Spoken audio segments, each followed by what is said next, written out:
কতই না রাজনীতিবিদদের নিয়ে ট্রোল হয়, পশ্চিমবঙ্গে তো ভুরি ভুরি ট্রোল হয় মুখ্যমন্ত্রীকে নিয়ে। তবে এক আলাদা ঘটনা। মুম্বাইয়ের খার এলাকায় হ্যাবিটেট কমেডি ক্লাবের একটি শোতে কুনাল কামরা নামে একটি জনপ্রিয় ইউটিউবার একটি প্যারোডি গান পরিবেশন করে।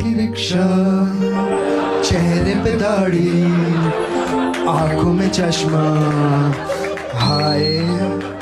আর তাতেই তার উপরে খাড়া নেমে এসছে। এই গানে তিনি একনাথ শিন্ডে মহারাষ্ট্রের উপমুখ্যমন্ত্রীকে নিয়ে একটি গান করেছে। मतलब ये पॉलिटिक्स है इनकी, परिवारवाद खत्म करना था, किसी का बाप चुरा लिया।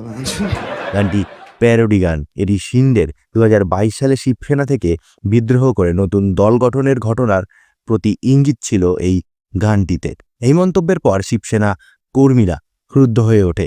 23শে মার্চ 35 জন শিবসেনা কর্মী সেই সেটে গিয়ে সেখানে ভাঙচুর চালায়। তারা কামরার এই মন্তব্য শিন্ডের অপমান হিসাবে দেখছে। শিবসেনার বিধায়ক মুরজি প্যাটেলের অভিযোগের ভিত্তিতে 24শে মার্চ ভোরে কুনাল কামরার বিরুদ্ধে মুম্বাইয়ে থানায় এফআইআর দায়ের করা হয়েছে। এছাড়াও ভাঙচুরকারী শিবসেনা কর্মীদের বিরুদ্ধেও একটি পৃথক এফআইআর দায়ের করা হয়েছে। তবে কুনালের প্রতিক্রিয়া এখনও পাওয়া যায়নি। এক্স হ্যান্ডেলে একটি ছবি পোস্ট করেছেন বটে, তার হাতে ছিল ভারতীয় সংবিধান। ক্যাপশনে লিখেছিলেন দ্য অনলি ওয়ে ফরওয়ার্ড। थाने की रिक्शा, चेहरे पे दाढ़ी, आंखों में चश्मा, हाय। एक झलक दिखलाए, कभी गुवाहाटी में छुप जाए। मेरी नजर से तुम देखो, गद्दार नजर वो आए।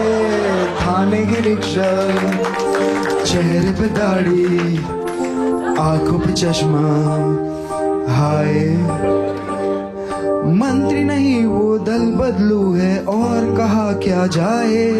जिस थाली में खाए उसमें ही वो छेद कर जाए। मंत्रालय से ज्यादा फडणवीस की गोदी में मिल जाए। तीर कमान मिला है इसको, बाप मेरा ये चाहे।